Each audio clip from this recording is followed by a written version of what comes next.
Olá, sou a doutora Lívia Vieira, médica ginecologista especializada na saúde de mulheres 40+, de maneira integrativa. Hoje está no ar o podcast Menos Pausa. Ele foi criado para que possamos trazer informação de qualidade, tirando todos os medos e buscando os melhores tratamentos e dicas para essa mulher que entra no climatério e menopausa. O nome Menos Pausa, ele foi criado para que possamos explicar e mostrar que essa fase da menopausa, ela não é o fim, e sim um novo começo, uma nova fase na vida da mulher. E esse é o nosso intuito, trazer uma esperança e uma qualidade de vida mesmo após a menopausa. Hoje, no primeiro episódio do nosso podcast, o tema é menopausa. Ela pode ser tudo, menos uma pausa na sua vida. E para brilhantar esse início, trouxe uma amiga muito especial, doutora Rafaela Braz. Ela se formou comigo, fizemos faculdade de medicina juntos e ela trilhou uma carreira maravilhosa, inspiradora para muitos médicos assim como eu.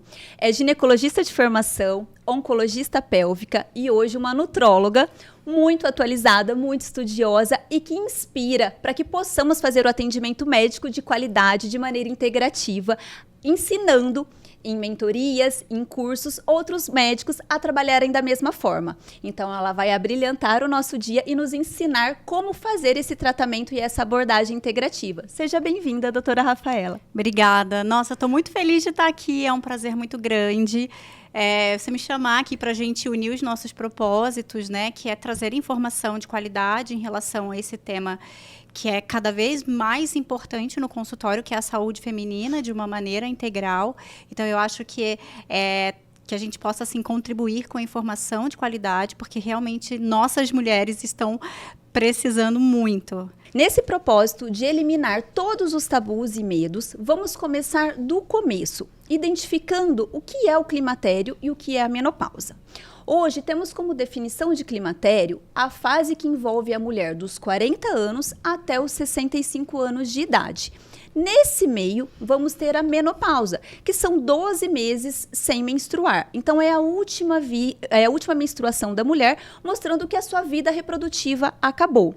Esse momento, ele inclui muitas alterações, tanto hormonais, como físicas, bioquímicas e metabólicas no corpo da mulher. Então, precisamos estar muito atentas para que possamos identificar se essa mulher precisa de ajuda e fazer essa ajuda o quanto mais precoce possível. Quando essa paciente com 40 anos ou mais chega no nosso consultório, nós precisamos abordá-la de uma maneira que a gente faça o diagnóstico dessa fase e que possamos intervir de maneira eficaz. Como que a gente pode fazer esse diagnóstico, doutora Rafaela, em relação a essa paciente que chega? O que a gente suspeita que seja uma queixa hormonal, típica da idade, que a gente não vai conseguir mudar? E que dados de exames a gente tem que ficar mais atenta, assim como as queixas dessa paciente nessa fase? Essa fase do climatério, ela é bem interessante que a gente entenda essas pequenas mudanças que já começam a acontecer na vida da mulher, para poder identificar que de fato ela já está no climatério, solicitar os exames de acordo e prepará-la para a menopausa, que às vezes vai ser diagnosticada, vai surgir ali depois de 10 anos que essa mulher já entrou no climatério. Então, esse é um período onde as alterações metabólicas, elas já começam a aparecer. Então, o que é importante primeiro, né, que a paciente ela tenha essa sua ginecologista, que já acompanha há anos, isso é muito importante, e que essa ginecologista ela tenha ali a familiaridade com esse período da mulher. Por quê? Porque muitas pacientes, elas chegam no consultório quando elas já estão com bastante alteração. E elas perderam ali uma janela de oportunidade de serem diagnosticadas, de serem tratadas, e fica um pouco mais difícil modular, porque geralmente elas já estão muito estressadas, né? Então, o que a gente pode observar já de primeiras mudanças que vão acontecendo, né? Tem a parte em relação ao metabolismo, tá? Então, as mulheres, o que elas percebem? Que elas, às vezes, estão fazendo os mesmos esforços, a mesma quantidade de exercício, alimentando igual, e, de repente, ela começou a ter dificuldade de perder peso. ela pode perceber uma alteração da composição corporal, aumento da gordura abdominal. Isso já é um sinal de que pode já estar acontecendo algumas alterações. Outras já começam a ter sintomas deprimidos, elas começam a ficar mais irritadas. E como acaba se sendo aquela coisa, mas mulher é tudo irritada. Não, mulher não é tudo irritada. Os hormônios, eles influenciam muito. Então, quando você conhece a sua paciente, quando ela se conhece, então, quando começa nessa fase, elas já podem procurar alguém, né? Ou se ela já tem alguém para ver se já conseguiu, já começou a ter algum tipo de alteração hormonal. E é muito possível ser feito um diagnóstico de climatério nessa fase. E muitas vezes as pacientes ficam buscando muito dados laboratoriais, né?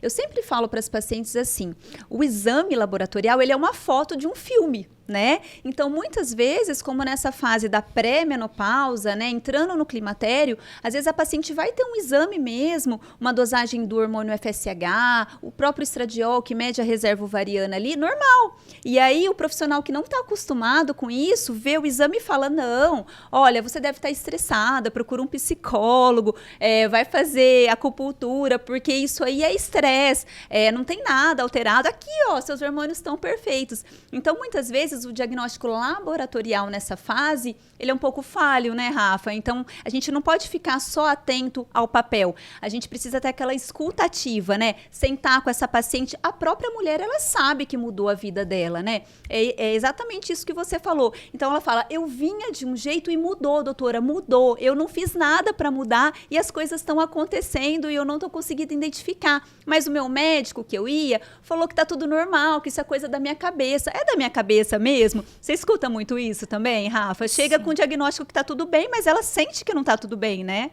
Eu vou dizer que, assim, quase que 90% ou mais, se não 100%, chegam no consultório dizendo que ou o médico que acompanha anos, ou vários médicos que ela acabou passando diziam que estava tudo bem, que ela não estava na menopausa. E isso dos exames que você está falando é muito importante, porque essa alteração clássica que a gente espera enxergar no exame quando a mulher entra na menopausa, no climatério, ela não vai ser evidente. Tá? E assim, quando é solicitado o exame, né? Mas na grande maioria das vezes, essa paciente, ela não recebe, não é pedido exames mais específicos. Então, assim, duas alterações muito simples que a gente pode observar no evolutivo de exames dessa paciente, a paciente começar a ter uma alteração de colesterol, começar a ter um aumento de colesterol, né, mesmo fazendo a mesma dieta, mesmo fazendo a mesma quantidade de exercício, e começar a apresentar uma resistência insulínica. Isso já é um sinal indireto de que essa mulher ela está tendo uma alteração metabólica. E isso já pode estar relacionado à parte hormonal dessa paciente. Mas infelizmente, muitas vezes, eu não sei como é no teu dia a dia, mas aqui na nossa cidade é muito comum os médicos pedirem, por exemplo, só a glicemia de jejum. E a glicemia de jejum, ela vai ser alterada depois que já está um caos de resistência insulínica, né? Então, assim, solicitar exames mais específicos, às vezes não é encher linguiça, às vezes é necessário. Então, ver uma insulina de jejum, avaliar direitinho como que tá, se tem essa resistência insulínica, né? Fazer um colesterol e suas frações, né? Que muitas vezes só pede colesterol total ali e acabou, não viu como que tá as frações de colesterol. Então, esse cuidado um pouquinho mais pormenorizado é importante, né? E tem alguns sintomas que são muito clássicos, né? Dessa fase que a gente está falando, que as pacientes já identificam porque conversou com a amiga, leu na internet e tudo mais, mas hoje, para vocês terem ideia, nós temos mais de 70 tipos de sinais e sintomas catalogados por estudos científicos relacionados a essa fase do climatério. Então, alguns, como vocês já sabem, os calores e suores noturnos, a insônia, a dificuldade para dormir ou acordar no meio da noite, alteração de metabolismo, peso, composição corporal, como a Rafaela já falou. Temos também a questão da libido, ressecamento vaginal, alterações de humor. E temos alguns que são muito curiosos e que muitas vezes a paciente nem se dá conta que aquilo também pode ser do climatério. Por exemplo, mudança no odor do suor. Pode ser alteração do climatério. Alterações digestivas. Então, assim, às vezes, nossa, minha digestão sempre foi boa, agora parece que eu tô empachada, parece que a comida não desce, demora muito para digerir. O intestino que era bom começou a ficar preso ou começou a soltar muito. Então, tudo isso pode sim estar relacionado. Então, a gente tem que observar que essa paciente ela vai referir algumas mudanças, essa mulher vai trazer isso para a gente. É importante que o profissional tenha essa escuta ativa, que nessa fase do climatério é muito mais importante que a dosagem laboratorial, por exemplo, né? E aí a gente sempre fala a importância de estar com um profissional que saiba sobre essa área, que se atente para essa área. Porque, assim, nessa fase, a gente precisa também estar atenta com a rotina ginecológica em si, né? Fazer o rastreio do câncer de mama, do câncer de colo de útero, das doenças cardiovasculares que podem começar a surgir nessa fase. Então, tem que avaliar como um todo essa paciente 40+. E vamos começar a falar um pouquinho mais sobre os sintomas em si, sobre as queixas que vocês mais têm dificuldade. Uma delas é em relação à saúde mental, né? Que é uma coisa que as pacientes se queixam muito e que muitas vezes abrem o quadro do climatério com elas, né? Um baixo rendimento no trabalho, uma dificuldade de concentração, um raciocínio mais lento. Então, elas se queixam muito. Nossa, o que eu conseguia fazer no meu dia a dia, no meu trabalho, hoje parece que não rende, parece que não vai, né?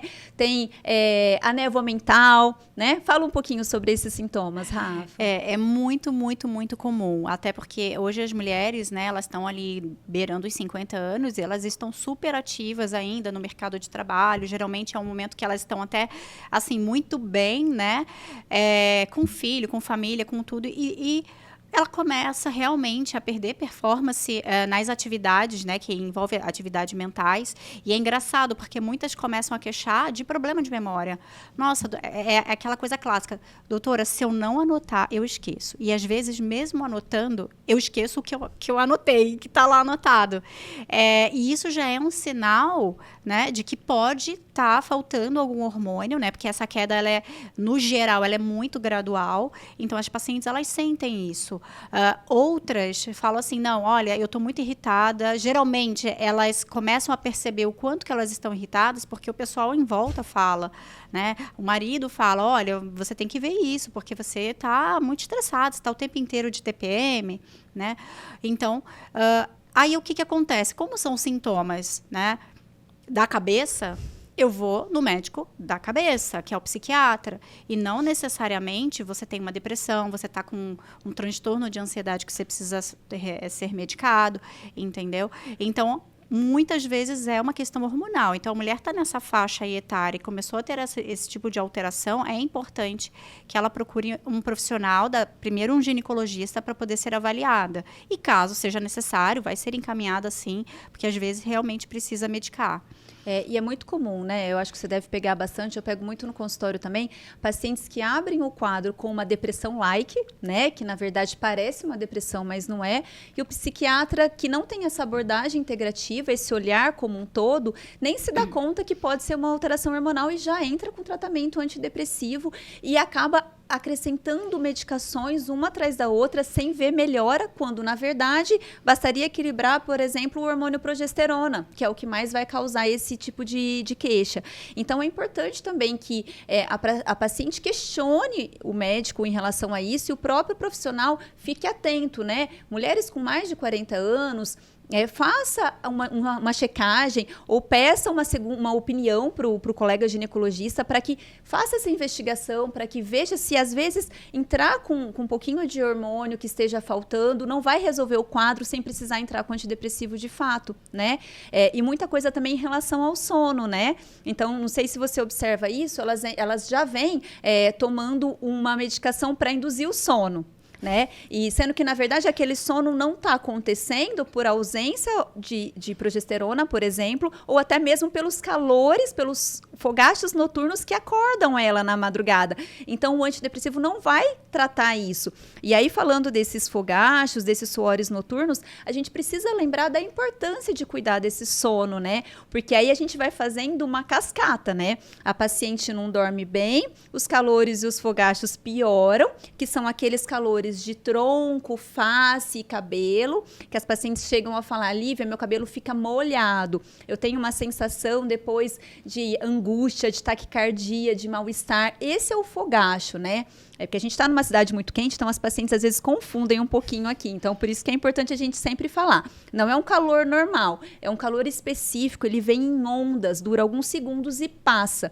E muitas vezes ele vem com um suor frio associado a ele, né? E isso acontece muito à noite. E aí aquela mulher que vinha com uma noite boa, ela começa a ter dificuldade para dormir e também acordar no meio da noite. E esse sono é muito importante, né, Rafa? Sim, em relação ao sono, o que que eu percebo, né? As pacientes, às vezes, elas até por conta própria começam a se automedicar. Agora, elas às vezes já chegam usando uma melatonina, alguma coisa por conta, falam que não melhoraram. Mas porque, sim, o cérebro, né, ele tem receptor para estrogênio e ele tem receptor para progesterona. Inclusive, a progesterona ela é super importante para o relaxamento, porque ela está relacionada ao neurotransmissor GABA. Então, é um dos sinais assim clássicos. A mulher começa a não dormir, aí piora a irritabilidade, ela fica extremamente nervosa, cai a performance no trabalho, e a paciente chega no consultório, às vezes, eu fico com dó e eu sofro junto. Elas chegam, às vezes, elas choram, não aguento mais essa pessoa que eu me tornei. Então, um bom psiquiatra, né, quando ele receber essa paciente, é super válido, né, que ele veja com essa paciente se ela está tendo um acompanhamento com algum ginecologista, se os hormônios estão ok. Às vezes, até tem psiquiatras que eles até pedem para entender como é que essa paciente está. E uma paciente que não dorme, na verdade, qualquer pessoa que não dorme bem à noite, vai começar a ter uma resistência insulínica. Então, às vezes, até a resistência insulínica, ela começa a piorar de uma maneira tão acelerada, porque essa mulher não está dormindo. Aí vem o ganho de peso, aí é a bola de neve que a gente conhece todo dia. E aí, essa autoestima que já está ruim, acaba piorando o resto, né? Então, em relação um pouquinho a esse metabolismo, né, que eu acho que é uma dor em quase todas as mulheres 40 a mais, é importante a gente falar da disciplina, porque assim, eu ouço muito no consultório, mas eu estou indisposta, eu sei que esse aumento de gordura abdominal vai melhorar com os exercícios, mas eu não estou conseguindo fazer os exercícios, eu estou sem energia. E muitas vezes a gente vai precisar da disciplina, a gente vai precisar da prioridade, do autocuidado, né? Eu brinco com as pacientes que assim, criança faz o que quer, adulto faz o que precisa. Eu sou um pouquinho bastante rígida com as minhas pacientes nessa questão de exercício físico, porque elas saem com a prescrição mesmo de exercícios com hipertrofia muscular, no mínimo 3 vezes por semana, orientada por profissional, para que a gente tenha massa muscular nessa paciente, para essa massa muscular conseguir ajudar a diminuir a massa de gordura, para diminuir essa gordura abdominal, que esteticamente é ruim, mas mais importante a gordura visceral, né, Rafa? Porque a gente sabe que isso vai impactar no metabolismo, vai aumentar os riscos cardiovasculares, os riscos de dislipidemia, que é alteração de colesterol, de um diabetes devido à resistência insulínica. Isso compromete a vida da mulher, não só a estética. Então, essa gordurinha abdominal não é só a pochete que está estragando a estética, o contorno corporal, mas a gordura visceral, aquela que causa a esteatose hepática, que é o acúmulo de gordura no fígado. Isso não é normal, uma esteatose leve, igual eu ouço muitos profissionais falando, mas é só uma gordurinha leve, todo mundo tem, fica tranquila. Não dá para ficar tranquila. Isso é um sinal que o seu corpo está em perigo, isso é um alerta. Então, a gente não tem que pensar só na questão estética, né, Rafa? E sim nas consequências disso tudo. Sobre a questão de disciplina, é importante. Assim, na verdade, eu acho que é a cereja do bolo, porque nada que a gente venha fazer, se a paciente não desenvolver uma disciplina, o resultado dela, né, vai amenizar, alguns sintomas vão ficar um pouco melhores, sim, mas se ela não tiver a disciplina e entender que essa fase da vida dela, o metabolismo está mais lento, é uma mudança, né, uma transição, fatalmente ela vai, assim, não ficar muito satisfeita. Então, assim, é aquilo. Você chega, se você precisa ganhar X no mês para pagar suas contas. Ah, mas hoje eu estou desanimada, eu não tenho energia para ir trabalhar. Gente, não, você tem que trabalhar com sem energia, né? Você não está de atestado, você não está doente, né? Então, você vai ter que ter um esforço muito maior, né? Trabalhar o seu mental, porque, assim, eu até falei esses dias para uma paciente, né? Eu falei, gente, vocês acham que eu acordo 6 horas da manhã para ir correr, sei lá, 1 hora no parque, para depois levar minha filha na escola, voltar, porque eu amo fazer exercício. Eu amo o pós-exercício, aquela sensação de, putz, que bom que eu vim, mas acordar cedo, ir lá, mas eu sei que precisa ser feito, né? E a preparação para chegar na menopausa, né, bem, você já precisa implementar uma rotina de disciplina na sua vida. Senão, depois vai ficar cada vez mais difícil. Você vai entrar nessa bola de que eu não tenho mais energia nenhuma, mas como que eu vou treinar se eu não dormir a noite inteira? Mas eu sei, mas se você treinar, você vai ver que essa noite você vai dormir melhor. Exato. E aí você começa a melhorar, mas você tem que dar o primeiro passo, né? Todo o resto vai ajudar muito, mas vai ajudar muito mais se você tiver toda essa disciplina. E uma coisa muito importante que a gente vai falar no próximo episódio é essa questão da alimentação, né? Então, a gente sabe que esse metabolismo, ele está lento, mas você pode contribuir para ele acelerar ou para ele ficar mais lento.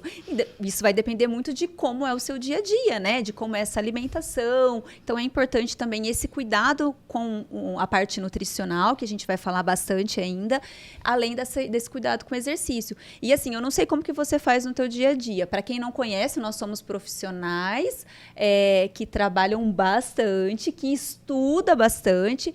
Nós temos filhas pequenas, nós temos marido, consultório e tudo mais, e fazemos atividade física diariamente. É fácil? Não é fácil, mas a gente tem estratégias.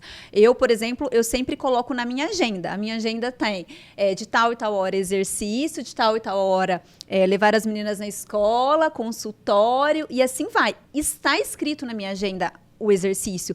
E então, na noite anterior, eu já deixo tudo arrumado. Eu deixo a xícara, o prato, o tênis com a meia, a roupa de treino dentro do banheiro, para que na hora que o despertador toque e eu vá ao banheiro fazer xixi, eu não desanime e volte, porque eu já sei que está tudo preparado ali e vai ser uma sequência de hábitos para que a gente chegue ao final.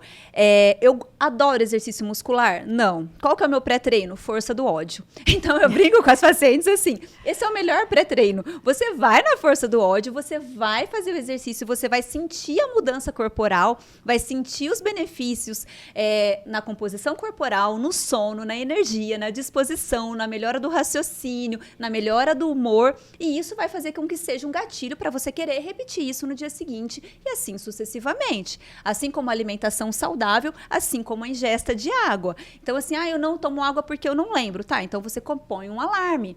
Crie estratégias para que você consiga ter uma vida saudável. Então, tem que ter todo aquele ritual, aquele preparo, aquele foco no seu cuidado, e você tem que ver o que pode te burlar e tirar isso do seu caminho, porque é muito fácil dar desculpa e muito mais difícil resolver. Então, cada um faz o que quer com essa ferramenta que está ali na sua mão, não é mesmo? E uma hora a conta chega. A conta vai chegar, a mulher precisa fazer exercício. Aí tem sempre aquela paciente que ela fala assim, mas eu não gosto de musculação. Mas assim, você não tem que gostar, entendeu? Porque, assim, se você trabalhasse com isso, se você fosse bodybuilder ou personal, você teria até que gostar, né? Mas você não tem que gostar, porque se você não fizer um exercício de força, se você não trabalhar a sua musculatura, que a hora que você entrar na menopausa, você vai começar a perder de uma maneira acelerada pela falta dos hormônios, você vai ter uma osteopenia, você vai ter uma osteoporose. Quando chegar nesse ponto onde você já tem doença, gostando ou não gostando, você vai ter que fazer. Então, por que você já não trabalha a prevenção? Vai sem gostar. A gente, às vezes, né, faz coisas, quer dizer, adulto, muitas. O tempo inteiro tá fazendo coisa que, nossa, que saco fazer isso. Então, assim, não tem que gostar. É aquilo, né? Que a gente não tá lidando com criança. Por que a gente tem disciplina para algumas coisas e para outras a gente não tem? Eu uso essa estratégia, exatamente essa estratégia que você faz. No dia anterior, eu já separo a minha roupa, já ponho o tênis ali, já separo minha marmitinha, tudo. Por quê? Porque se eu não fizer isso, a chance de eu falhar é muito grande, entendeu? E assim, não dá para eu falhar agora, né? Porque também a menopausa tá, a gente trabalha com isso, a gente se preocupa a hora que chegar a nossa hora. Exatamente. E falando um pouquinho de uma coisa que a gente vê muitas queixas nessa faixa etária, na verdade, assim, eu tenho visto até bem precoce, nem tem sido 40 mais. Eu tenho me assustado um pouco que esse tipo de queixa que a gente vai conversar agora, eu tenho ouvido até de pacientes de 20 anos, então tem sido uma coisa meio assustadora. Vamos falar um pouquinho de libido, né? Então, a mulher 40 mais, ela tem uma queixa muito constante, assim, no dia a dia do consultório. Não tenho mais vontade de ter relação com meu parceiro, com a minha parceira, que a gente chama isso de baixa libido, né? Todo mundo culpa muito os hormônios, né? E profissionais que não trabalham, que não estudam muito essa questão de sexualidade, acabam, você tá com baixa libido? Então toma aqui essa testosterona e vai para casa. E a gente precisa entrar um pouquinho melhor nesse assunto, entender um pouquinho mais sobre a sexualidade da mulher, para a gente saber que muitas vezes o buraco é muito mais embaixo, né? Muitas vezes essa perda de vontade de ter relação com o outro é o ápice do iceberg e tem muita coisa lá embaixo envolvida, né? A sexualidade feminina, ela envolve o autocuidado, a autoestima. Se a mulher ela não está se sentindo bem com o próprio corpo, ela não vai se sentir sensual para estar com outra pessoa.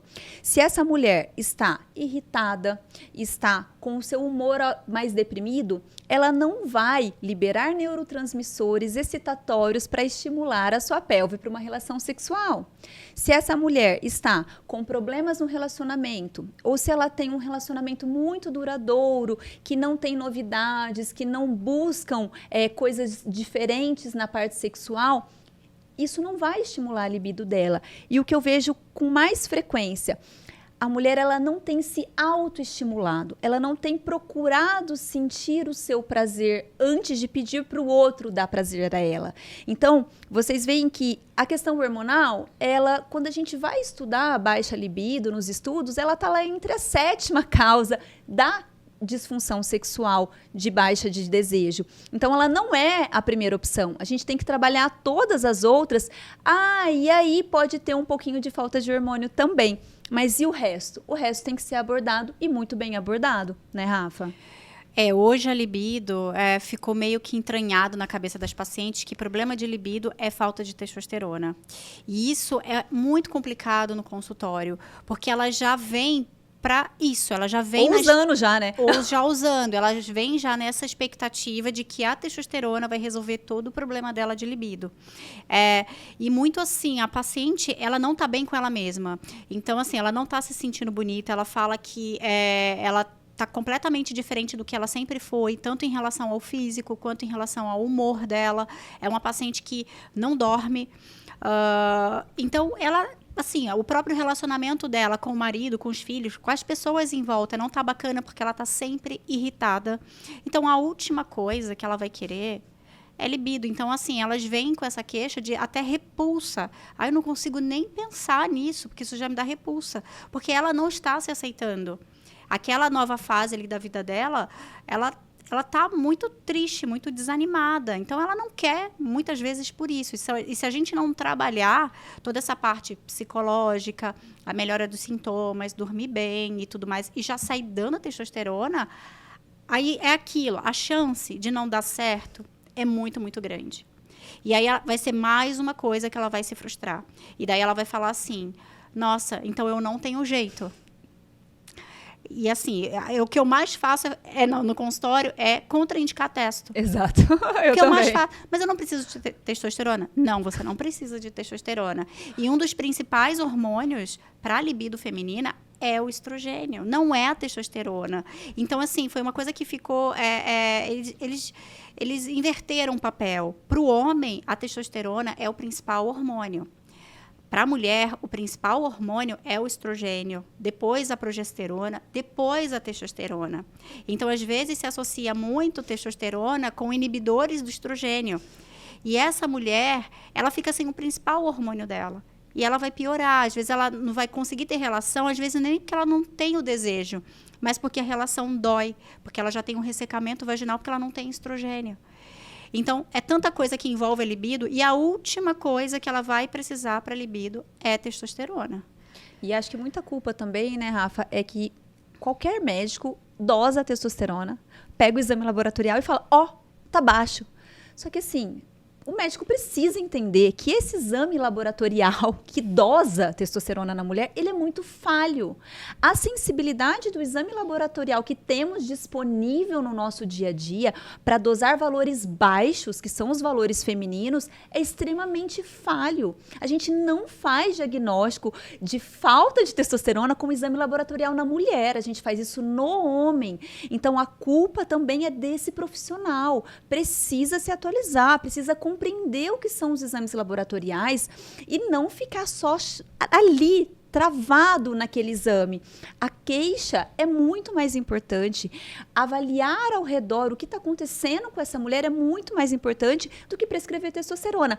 Tá bom, vamos pensar que a gente chegou nessa paciente que realmente ela precisa de um pouquinho de testosterona. Equilibramos o estradiol, equilibramos progesterona, ativamos os receptores de testo e ainda assim a gente precisa de um pouquinho.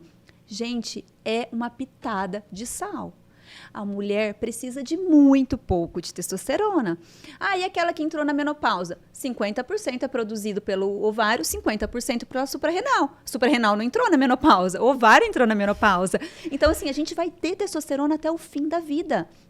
Acontece muito com a gente que faz uma reposição hormonal consciente, da gente equilibrar os hormônios estradiol e progesterona e a paciente ir até o final da vida com níveis ótimos de testo, não é, Rafa? Sem nunca na vida ela ter precisado fazer. Por quê? Porque ela dorme bem, melhora a melatonina, produz testosterona à noite. Porque ela come bem, não fica inflamada. Porque o intestino funciona legal, libera serotonina, fica bem, estimula testo. Porque ela faz musculação. O músculo estimula a testosterona. Agora chega uma paciente sedentária, alcoólatra, tabagista, obesa, que não dorme, querendo fazer uso de testosterona. Gente, nem o estímulo da testosterona endógena ela tá dando. Quanto mais querer usar a testosterona por fora. E tem risco. O excesso de testosterona na mulher tem risco. E é importante a gente falar isso, né, Rafa? Sim, sim. A testosterona, na mulher, em excesso, ela aumenta a produção de insulina. Então, ela estimula a produção de insulina. Que vai engordar. E aí, o que a gente vê? No homem é completamente diferente. No homem, a testosterona ela é protetora. Na mulher, não. Então, essas mulheres que vêm usando doses altas, inclusive, né, de testosterona sem necessidade, elas começam a ter resistência insulínica. Por isso que não é incomum a paciente chegar no consultório e falar assim, eu comecei a usar testosterona, mas eu não consigo emagrecer, eu tô tendo muita vontade de comer doce, eu tô muito irritada, inchada. Meu cabelo tá caindo. Aí você vai olhar, mas por que você tava usando testosterona? Porque não via necessidade, né? E aí é por isso. Paciente que já tem histórico na vida de ovário policístico, de alterações, paciente com sobrepeso e obesidade, essa paciente não deveria usar testosterona, justamente por essas questões metabólicas. Mas o pessoal parte do princípio que assim, não, eu vou te dar testo porque você vai ficar mais animada para treinar e ela vai ajudar você a queimar gordura e ganhar massa. Só que você piora a resistência insulínica dessa paciente e muitas vezes esses efeitos, eles não vêm ou você até piora, a paciente começa a ganhar peso. E é aquela questão, né? Parte dessa testosterona na mulher vem da suprarrenal. Então, você vê uma mulher que não dorme, uma mulher que está extremamente irritada, não consegue fazer exercício. Você vai olhar o precursor da testosterona, que é o sulfato de ideia, ele está lá embaixo, como se ela fosse uma senhorinha de 80 anos. Então, assim, eu falei, olha, realmente, assim, e a melhor maneira da mulher ter testosterona é praticando o exercício. É o maior estímulo de testo. Mas ela quer fazer tudo isso, fazer a reposição, usar testo, sem fazer a parte dela. Aí chega no fim de semana, bebe. Quando não bebe, durante a semana, mas é só uma tacinha de vinho, só fim de semana que eu bebo mais. Então, tudo isso vai impactar na produção dos hormônios. E, às vezes, aquela reposição, aquela testo, né, ela vai trazer uma série de consequências drásticas para essa mulher. E vamos aproveitar que a gente está falando já de alguns hormônios e vamos, de fato, para o tratamento com a reposição hormonal.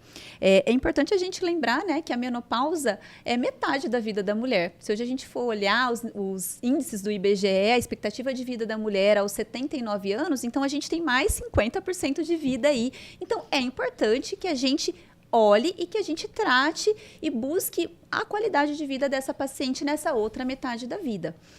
Temos alguns marcos que são importantes a gente falar em relação às contraindicações absolutas para a reposição hormonal nessa paciente. Então, hoje a gente tem muito bem já estudado que pacientes que tiveram história pessoal de câncer hormônio dependente, como o câncer de mama, o câncer de endométrio, que é a parte interna do útero, o câncer de ovário, essa paciente ela realmente não pode fazer reposição com hormônios. Aquela paciente que está com uma doença cardiológica descompensada, um infarto agudo do miocárdio, uma hipertensão descontrolada, aquela paciente que tem uma doença de fígado, uma doença hepática que compromete a metabolização desse hormônio, a paciente que tem algum distúrbio de coagulação importante, que tem que ser avaliado pelo vascular, pelo médico especialista, como uma porfiria, por exemplo, assim como pacientes que têm um sangramento vaginal e que a gente ainda não sabe de onde ele é. Se ele é alteração hormonal, se ele é um câncer de endométrio, se ele é um pólipo, então tem que avaliar esse sangramento para depois entrar com hormônios. Mas muitos outros fatores que muita gente contraindica, na verdade é um mito, é um tabu que a gente vai precisar analisar um pouco mais. Então, hoje em dia, com os tratamentos que a gente tem, que são muito mais seguros, muito mais controlados, a gente tem realmente poucas pacientes que têm uma contraindicação à reposição hormonal. E essa paciente que tem uma contraindicação à reposição hormonal, de fato, o que a gente pode fazer para ajudá-las nesses sintomas, Rafa? Primeiro, essa paciente que não pode usar hormônio, ela tem que ter disciplina, né? Porque os maiores benefícios vão vir com a reposição especificamente do estradiol e da progesterona, mas é uma paciente que ela tem que ter bastante disciplina porque ela não vai se beneficiar da reposição desses hormônios. Então, existem estratégias, né, alguns tratamentos fitoterápicos que a gente consegue suplementar, que vai ter um efeito, vamos dizer assim, estrogênio-like, progesterona-like, mas se essa paciente não fizer exercício, não se alimentar bem, ela não vai ver tanta resposta. Eu tenho, por exemplo, pacientes que tiveram câncer de mama, que não podem fazer reposição hormonal e que fazem tratamentos, né, mais para melhorar a qualidade do sono, aí entra com magnésio, para a parte do humor, tem várias coisas que a gente pode fazer, melhorar cálcio, né, o próprio magnésio, tem alguns fitoterápicos naturais que ajudam essa parte da irritabilidade e que elas estão indo super bem, né? Mas é muito individual, porque assim, a paciente que tem um câncer de mama, por exemplo, um câncer de endométrio, né, uma grande, assim, a minoria dessas pacientes, realmente esse câncer ele é genético, tá? Na maioria das vezes, né, foi causado por estilo de vida, porque tem um sobrepeso, porque tem uma alimentação ali rica em industrializado, de gordura, uma paciente que é sedentária, enfim, tem uma questão envolvida, né? Às vezes tem uma questão também emocional. Então, essa paciente, quando ela chega, você já vê que ela já está desequilibrada, tem muita coisa ali para arrumar, então ela tem que ter essa consciência, tá? De que dá para se fazer bastante coisa bacana, que não seja a parte hormonal para elas, mas elas têm que fazer a parte delas, mais do que nunca. Até porque não é só lidar com os sintomas que ela está sentindo da menopausa, mas para prevenir que ela venha a ter uma recorrência desse câncer, ou que ela tenha algum outro tipo de câncer, né? 90% dos cânceres hoje, eles são relacionados a obesidade, dieta inadequada e hábitos de vida. Então, tabagismo, consumo de álcool, né, os industrializados. Então, isso precisa estar ali nessa abordagem dessa paciente. Importante é que até essas pacientes, elas entendam que o primeiro item do tratamento da prescrição vão ser os hábitos saudáveis, né? E quando a gente fala da reposição hormonal, eu sempre falo para as pacientes assim, eu tento ilustrar para que elas entendam. Vamos entrar com os hormônios, tá? Então, a gente vai analisar de entrar com um hormônio que seja com uma estrutura molecular semelhante ao hormônio que esse ovário produzia, então a gente chama de hormônios isomoleculares, que é muito conhecido como bioidêntico, ao tipo de hormônio que essa paciente vai precisar, ao horário ideal para ela tomar esse hormônio, a via ideal, se para ela, e se para esse hormônio é melhor ser via oral, é melhor ser vaginal, é melhor ser transdérmico em gel ou creme, ou é melhor ser implante. Então vai ter que individualizar esse hormônio, e mais importante ainda do que esse tipo de hormônio e essa explicação, essa orientação de como esse hormônio vai entrar no corpo, é o que vai acontecer com esse hormônio lá dentro. Então, nessa paciente que a gente entrou com a reposição hormonal, a gente tem que pensar que essa reposição hormonal, ela vai ser a decoração do bolo. O bolo tem que estar muito bem confeitado. Porque imagina um bolo solado. Você pode pôr a decoração que for, ninguém vai querer comer aquele bolo. E aí eu falo para elas, esse bolo, quem faz é você. Então, quem vai fazer esse bolo? Você vai ter uma camada de alimentação saudável, vai ter uma camada de sono adequado. Então, o sono é muito importante. Não é só dormir 8 horas por noite, é dormir um sono no período que a sua melatonina está sendo liberada e ser bem aproveitada para que ela regule a produção e o metabolismo hormonal. Ter prática regular de exercício físico, não é 1, 2 vezes por semana, 20 minutinhos de caminhada que vai resolver. É exercício muscular, de 3 a 5 vezes por semana, bem caprichado, sem enganar personal, sem enganar instrutor. Tem que ter o intestino, fígado e rim funcionando bem. Então, não adianta ficar uma semana sem ir ao banheiro, porque esse hormônio que precisa ser eliminado, as partes ruins, as toxinas dele pelo intestino, se o intestino está parado, esse hormônio ruim vai voltar, vai afetar o metabolismo, vai aumentar os efeitos colaterais. Então, a parte cardiovascular é de extrema importância para que na hora que eu jogue esse hormônio, principalmente o estradiol, que tem um risco tromboembólico, eu não piore algum sintoma cardiovascular, como um ateroma de carótida, a plaquinha de gordura que possa existir nessa mulher. Então, todo esse bolo, ele tem que estar muito bem preparado para que ele mereça o hormônio em cima dele. E aí o hormônio vai fazer o quê? Vai aparar as arestas e vai deixar essa paciente perfeita. Hoje eu falo para as pacientes que com o que a gente tem de estudo, de arsenal, a gente passa pelo climatério e pela menopausa leve. A gente não precisa cair para se levantar. A gente passa leve, equilibrando tudo isso. Mas a gente precisa da cooperação. A mulher precisa entender que ela tem uma parte fundamental nisso. O profissional, ele vai ajudar, vai mostrar o caminho, vai orientar. Mas esse bolo, essa base, quem constrói é a mulher, é a paciente. É fácil? Em nenhum momento a gente falou durante o podcast que isso é fácil. As mudanças são difíceis, é uma fase complicada, muita coisa muda e muda muito e muito rápido, mas que a gente precisa voltar os olhos para nós. O que é muito comum nessa fase, né, Rafa? É a mulher que ela está cuidando dos filhos, está cuidando dos pais que estão envelhecendo, ela está no auge da profissão dela e muitas vezes ela deixa para cuidar de si depois de 2, 3, 4, 5 eventos com as outras pessoas. E nessa fase, a mulher 40 mais, ela precisa parar, se priorizar, para que ela consiga ter um bom resultado no tratamento, na qualidade de vida e pensando a médio e longo prazo. Não só agora, entre 40 e 50 anos, e sim como ela vai estar lá para os 70, 80 anos, porque vai chegar e vai chegar colhendo o que plantou aqui nessa fase, né? A reposição hormonal na menopausa é o que você falou, é ali a cereja do bolo. Ela não vai ter aquele efeito milagroso se a paciente não fizer a parte dela. Então, assim, eu sempre falo, olha, não adianta eu falar para você, olha, o que você precisa são esses hormônios, dessa maneira, segura, e a gente se vê daqui a um ano. Você faz o seu check-up, né? A gente se vê daqui a um ano. Não, jamais. Jamais, porque assim, para aquele hormônio funcionar bem, para aquele hormônio ter mínimos efeitos colaterais, se não nenhum efeito colateral, né, essa paciente precisa estar equilibrada. E isso vai da digestão dela, tem que estar, o intestino dela tem que estar bom, tem que funcionar, porque parte desses hormônios, né, se ela tiver uma alteração intestinal, ela vai reabsorver os metabólitos desse hormônio, então ela vai acabar tendo efeito de excesso de hormônio.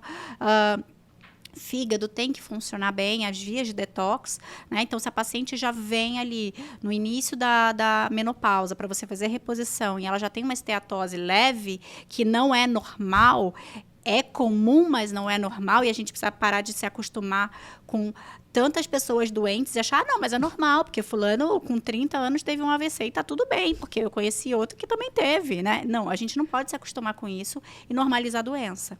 Então, assim, uma paciente que já tem gordura no fígado, que tá com sobrepeso, que é sedentária e que bebe pra caramba, pode ter certeza que as vias de metabolização dela não estão boas. E aí não é só nem pro hormônio que ela tá passando, mas para tudo que ela está botando para dentro. Então, às vezes, ela está se intoxicando com a água que ela bebe, que tem alumínio.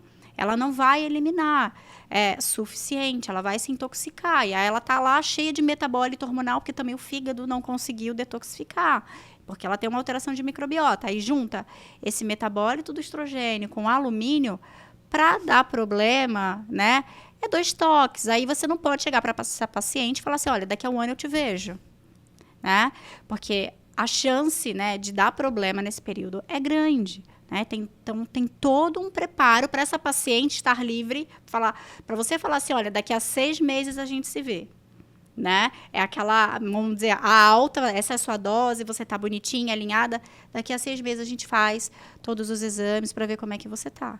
Então, esse é o segredo da reposição. E eu sempre falo para elas, nossa, mas para que esse monte de exame no começo? Para eu ter certeza que você tem condições de começar a reposição hormonal.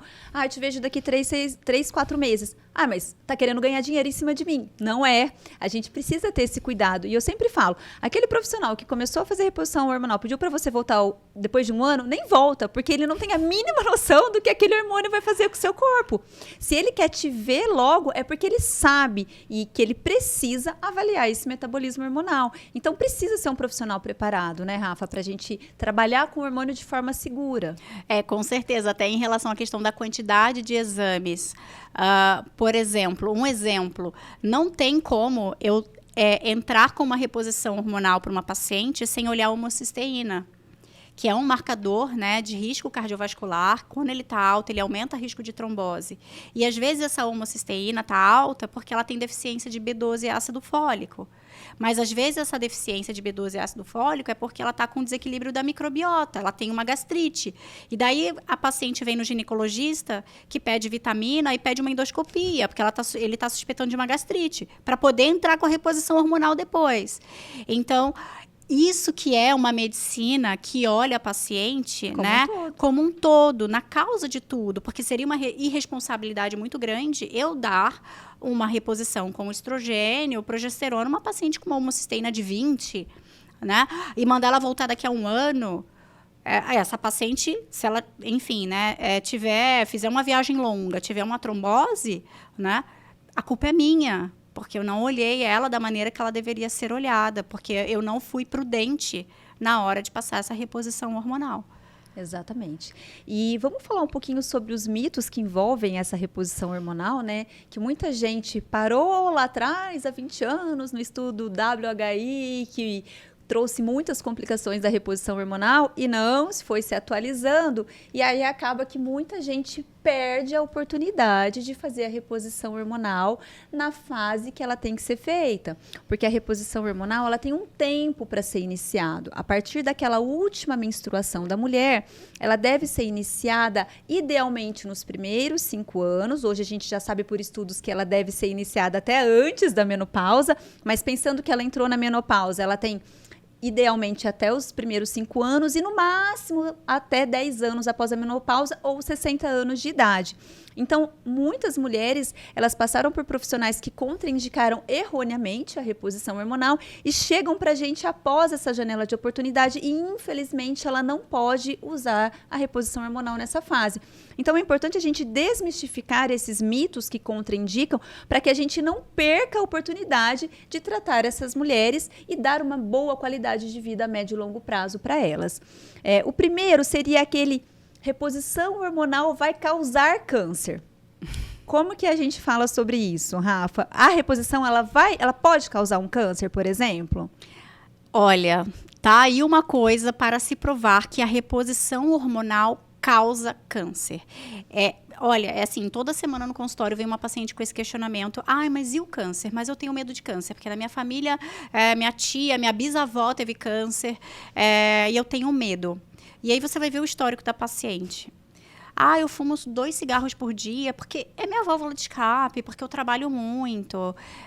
Eu tomo uma taça de vinho, assim, começo na quarta-feira e vou no domingo. Não dorme bem, é super acelerada, não faz exercício. Eu sempre trago os dados. Eu falei, olha, sim, se você tiver um câncer dependente de estrogênio e progesterona, como câncer de mama, como câncer de útero, de ovário, você não vai poder nunca mais na sua vida fazer uma reposição hormonal. Se você estiver fazendo, você tem que parar e não pode nunca mais voltar a fazer. Mas o que vai fazer você ter o câncer não é o hormônio que você está passando. Até porque a dose que se passa de hormônio para a reposição hormonal é uma dose mínima para manter a qualidade de vida, né, e os órgãos funcionantes. Então, se eventualmente você precisa ter um cuidado redobrado, agora eu falo, né? Porque você vai ter que cuidar da tua alimentação, você vai ter que cuidar de todos os fatores em relação ao estilo de vida, né? Que vão poder te levar a um câncer. E se você tiver, realmente não dá para continuar.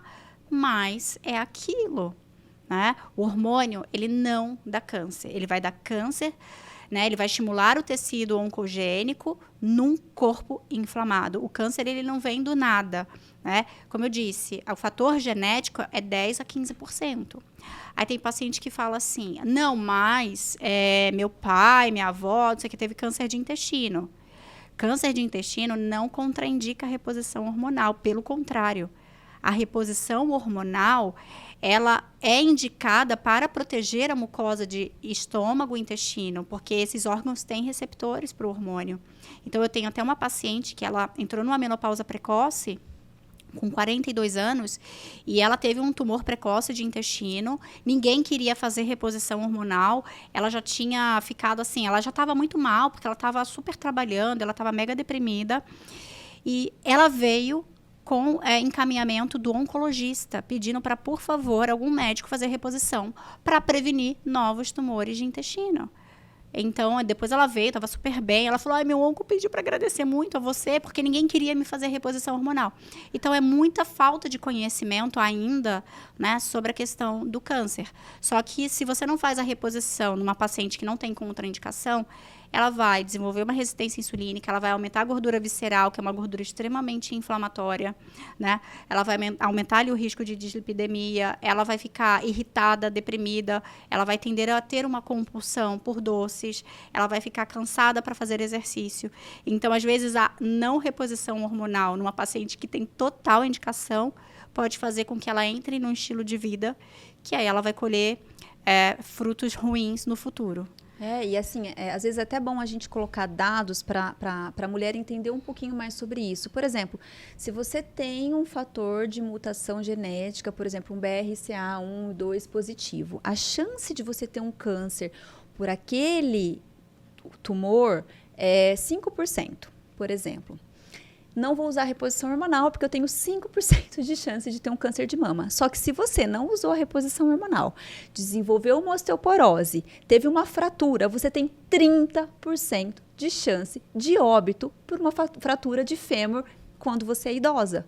Então, assim, se você tivesse feito a reposição hormonal, provavelmente você não teria tido a osteoporose, não teria tido a fratura e provavelmente não teria câncer. E o tipo de hormônio também influencia, né, Rafa? Então, assim, usar um hormônio sintético, ele vai ser muito mais danoso para as células do que a gente usar, por exemplo, uma progesterona micronizada isomolecular, que tem alguns estudos que mostram até que ela tem uma proteção de mama e endométrio, por exemplo. Então, se você tem esse gene alterado e você usou uma progesterona micronizada, você vai continuar com os mesmos 5% de chance de ter um tumor daquela mutação genética. Isso não vai ser aumentado por uma reposição hormonal, com doses baixas, com hormônios corretos e com bastante critério para acompanhar essa evolução. Uma outra coisa que a gente ouve muito é em relação às tromboses. Trombofilias, tive uma trombose, o vascular contraindicou, o cardiologista falou que é um absurdo fazer reposição hormonal. Joga essa bola aí para você, Rafa. Olha, trombose dá um trabalhinho também. Eu vou contar um caso de uma paciente que ela já acompanhava comigo, né? Ela não tinha entrado na menopausa, estava super bem, já acompanhava. Só que ela tinha um vascular que acompanhava ela há mais de 10 anos, porque ela tinha muitas varizes, aí ele fez uma pesquisa de trombofilia e deu uma mutação, né, da metilfolato, redutase, assim, é uma mutação muito discreta, que uma reposição de metilfolato, né, resolve o problema dela. E, enfim, eu sei que ela entrou na menopausa. Não, mas é porque meu vascular não deixa, eu não vou poder nunca fazer reposição hormonal. Eu falei, olha, eu entendo, sempre trazendo para ela, olha, a reposição com estrogênio transdérmico, ela é segura, tal. Não. Passaram 3 anos, né? E ela sem fazer a reposição hormonal. Eu lembro que, assim, eu sempre examinava ela e tudo. E depois de 3 anos, ela falou assim, doutora, olha só, eu briguei com o meu vascular. Aí eu, por quê? Porque ele não me entende, porque eu tô aqui estressada, eu não consigo ter relação com meu marido, eu tenho muita dor, ele é homem, o que ele acha assim? Como assim não pode fazer reposição nunca? Realmente, por favor, me ajuda, né? E ela já tinha uma atrofia vaginal, assim, considerável, tá? Porque ela já estava 3 anos sem fazer reposição hormonal. Ela estava extremamente irritada, com uma esteatose hepática. Então, assim, ela estava vindo super bem e, de repente, ela caiu mesmo. Aí, eu trouxe novamente. Eu falei, olha... Aí, eu falei, o que ele falou? Ele falou, não, tá bom, então fala para sua médica fazer, mas acompanha os exames. Eu falei, fica tranquilo. Assim, já tem 4 anos que ela está fazendo a reposição hormonal. Nossa, ela tá, acho que melhor do que ela estava quando ela me procurou. Então, assim, ela vai, você salvou minha vida, meu casamento. Eu falei, gente, assim, trombose, tá? Alguns fatores de trombofilia que são mais severos, eles contraindicam.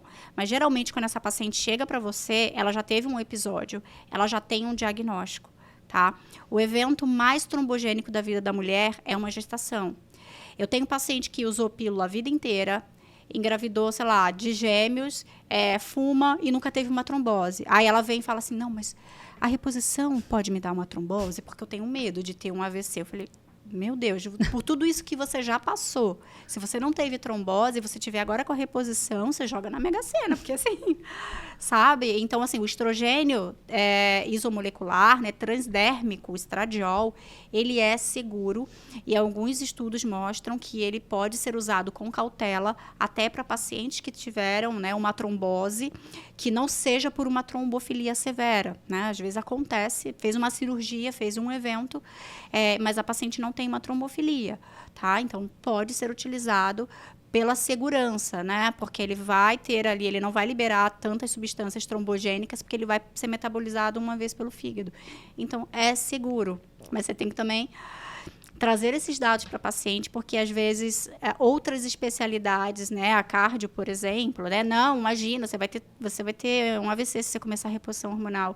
Gente, os estudos mostram que a paciente, ela diminui o risco de eventos cardiovasculares, infarto, AVC, quando ela faz reposição hormonal. A mulher e o homem na mesma idade, né, a mulher sem reposição, ela tem maior risco de ter infarto do que o homem da mesma idade. Então, tem o efeito protetor. E o que a gente precisa são profissionais antenados com isso, que falem a mesma língua, não que nós, porque essa não é uma opinião nossa, isso é uma opinião de estudos, de meta-análises, de guidelines, onde tem muitos profissionais estudando com N número de pacientes, avaliando sempre prós e contras e avaliando doses, vias de administração e tudo mais. Então, tudo que a gente está falando aqui não é uma opinião pessoal nossa, e sim embasado em estudo científico. Só que é preciso que o profissional sente, estude e se atualize para que a gente fale a mesma língua e para que a gente traga sempre o melhor e o mais atualizado tratamento para essa paciente. Uma coisa que a gente escuta muito: doutora, tudo bem, vou começar, entendi os benefícios, mas eu vou engordar usando hormônio? Porque minha amiga engordou. Só que assim, o que essa amiga usou para engordar? É isso que a gente precisa colocar em cache, porque hormônios sintéticos via oral, eles vão causar retenção de líquido, eles vão inchar. Porque muitas vezes entrou com o hormônio sem mudar hábitos. Aí desenvolve resistência insulínica, aí a gente tem um acúmulo de gordura. Então tem que avaliar tudo isso. O hormônio em si, ele não vai fazer engordar, né, Rafa? Na verdade, pelo contrário, né? Em relação ao ganho de peso, né, com a reposição hormonal, a reposição ela ajuda na perda de peso, porque quando a mulher ela entra na menopausa, a taxa metabólica dela despenca. Né? Os estudos mostram que cai cerca de 500 calorias, tá? Ou seja, de um dia para o outro você deixa de gastar 500 calorias por nada, né? E a mulher começa a aumentar gordura visceral, principalmente na região abdominal, tá? Então é um processo de perda de massa magra, ganho de gordura visceral, que é pela falta do estrogênio. Tá? Então, essa mulher, quando ela começa a reposição hormonal, nossa, o quanto de paciente que começa a reposição hormonal e emagrece. De repente, cai aquela massa de gordura, às vezes nem ganha massa muscular, porque ela não se esforçou tanto, mas assim, mantém a massa muscular, cai a massa de gordura. Elas falam, nossa, teve uma que até falou assim, meu marido falou que você com certeza colocou alguma coisa aí que é para emagrecer. Eu falei, não coloquei nada para emagrecer. Não, porque ele está impressionado quanto que eu desinchei. E isso em um mês. Eu falei, porque você não tinha hormônio. Foi uma paciente que chegou super chorando no consultório, que ela não se aguentava mais. E ela estava super bem, mas é aquilo. Você entender como que está a paciente, dar a dose que ela precisa, no horário que ela precisa. Então, ela vai ter os benefícios, mas o hormônio não engorda. Se é feito da maneira correta, que a gente não tem visto por aí, realmente a reposição hormonal, eu acho que ela foi banalizada, eu não sei. Tá uma coisa muito, muito louca mesmo, né? Você sabe que você atende, mas as pacientes estão ficando muito desequilibradas, né? Então, assim, quando ela é bem feita, não vai ter ganho de peso. Pelo contrário, vai ter melhora da composição corporal. E isso quando a gente tem essa paciente casada com o nosso tratamento também, né? Porque eu sempre falo, a resposta vai ser cada vez melhor quando a gente tem cada vez mais uma participação no bolo dessa paciente, né? E para a gente finalizar, assim, essa reposição hormonal, esse tratamento, é importante a gente saber isso que a gente falou agora há pouco sobre o tempo que a gente inicia esse hormônio, então essa janela de oportunidade da gente iniciar a reposição na mulher, nesses primeiros 10 anos de menopausa ou até os 60 anos, e foi falado por muito tempo que a gente poderia usar a reposição hormonal por um determinado período. Só pode usar por 5 anos, só pode usar por 10 anos. Hoje a gente sabe que isso não tem mais. Hoje os estudos mostram para a gente que fazer a reposição hormonal de forma correta, com acompanhamento, critérios, a gente brinca que pode ser levado até para o caixão. E por que isso foi muito tempo falado e que, infelizmente, alguns profissionais ainda batem nessa tecla de que tem um tempo para acabar o tratamento da reposição hormonal? Esse prazo para terminar a reposição hormonal, ele é um mito, né? E a falta do conhecimento, de você tá dando algo que você tem medo de dar problema, então você dá até certo ponto e depois você suspende, porque sabe lá o que vai acontecer.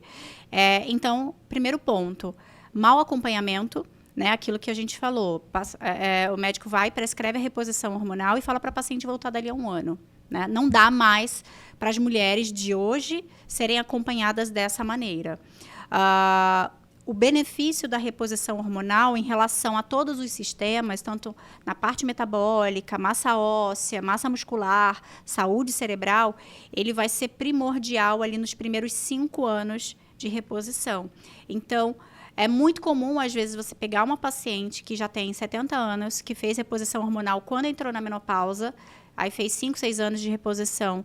E aí você olha os exames dela e você fala, nossa, sua densitometrial você está maravilhosa, né? Você não tem uma alteração importante de colesterol e tudo mais. Você vê que essa paciente está melhor do que, às vezes, uma paciente de 50 que está entrando. Mas por quê? Porque ela teve o benefício, né, de ter feito a reposição hormonal ali naquela janela de oportunidade, tá? Mas hoje nós temos reposição hormonal segura, que são os isomoleculares, né?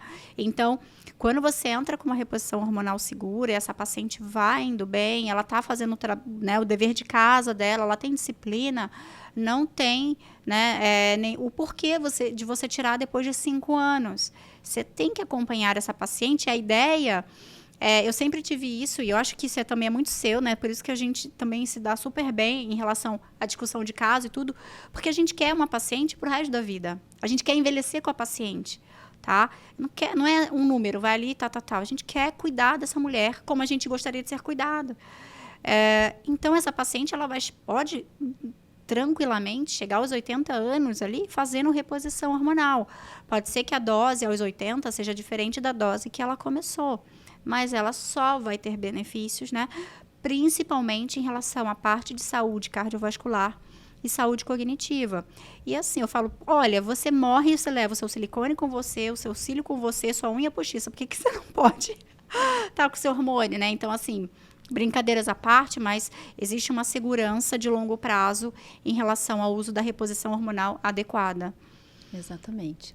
Bom, eu acho que a gente conseguiu mostrar um pouquinho para vocês do que é essa fase de climatério, menopausa.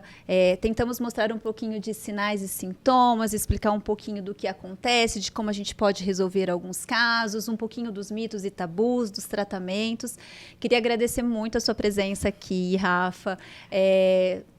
Eu fico muito, muito, muito emocionada de saber que a gente tem tanto tempo de amizade. Não vou falar quanto tempo de formada, porque senão mostra a idade. Não. Mas sempre atualizando juntas, falando a mesma língua e buscando, né, sempre trazer a melhor informação, melhor cuidado para as nossas pacientes. Se despencou lá de São Paulo para vir aqui no interior conversar um pouquinho com essas mulheres 40 a mais. E eu tenho certeza que agregou muito, muito, muito para o nosso podcast. Ai, obrigada. E assim, a gente precisa, né? As pacientes merecem mais ginecologistas como você, sabe, buscando sempre o que é o melhor, o que eu estou fazendo, isso não pode estar bom, né? Como pode ser uma coisa igual para todo mundo, um protocolo igual para todo mundo, né? Então, você sempre teve isso, de querer saber mais, querer entender mais, e hoje, assim, você se diferencia numa grande maioria de ginecologistas, e é isso que as pacientes buscam, elas querem ser olhadas de uma maneira integral, elas não querem ficar ali uma vez por ano, vai lá, leva os exames, está tudo bem, beijo, tchau, daqui a um ano a gente se vê. Não, elas querem e elas merecem ser cuidadas. Então, essa atualização, todo esse movimento que está acontecendo nas mulheres na menopausa, eles são muito, muito importantes. Realmente, elas merecem esse acompanhamento diferenciado. Vamos encerrando esse primeiro episódio. Estou bem emocionada de conseguir fazer esse projeto, de conseguir trazer essa informação de qualidade, de estimular vocês, mulheres 40 a mais, ao autocuidado, à informação de qualidade. Vem muita coisa boa por aí, vocês não deixem de acompanhar.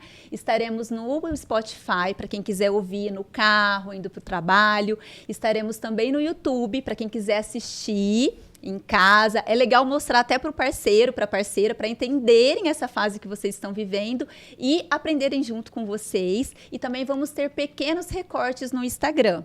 Um beijo acolhedor, um abraço em todas vocês. Sintam-se acolhidas pelo podcast Menos Pausa.